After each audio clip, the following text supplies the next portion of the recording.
It's all about women in sailing this Barcolana 2024. Inspired you to be on the sailing team?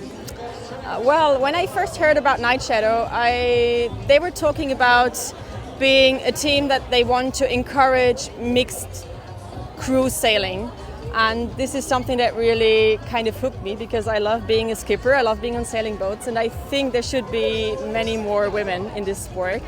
We can do just as good as the men do, and this team kind of really made it like welcoming women on board and encouraging women on board. And then I became a member of the core team, and this is sort of what I now want to foster as well on the Night Shadow. I don't think that we do any less in terms of what we can do, but I think there is still some way to go on being perceived on an equal level.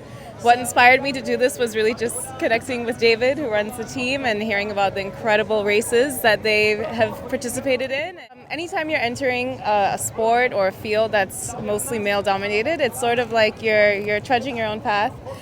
One of our fellow sailors, Kenny, he once mentioned to me that to him some of the best sailors he's ever worked with were women sailors because we're very intuitive and we're in tune with the boat overall.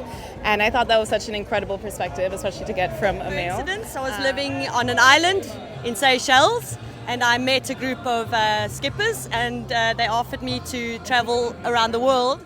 I don't feel a difference, male or female on the boat.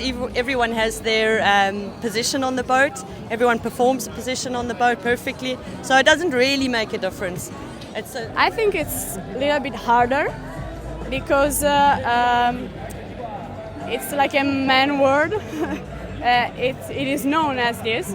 But I'm seeing more and more women in this sport, and this is beautiful also because we can share our adventures, our sailing jobs. From the optimist to the 470s to Olympic Games, so I've been really all my life in sailing sport. So yeah, it's a bit hard to get into the big teams and big boats. For the Olympic classes, it's a little bit easier, but then when you finish your career, then it's pretty hard to enter the biggest boat.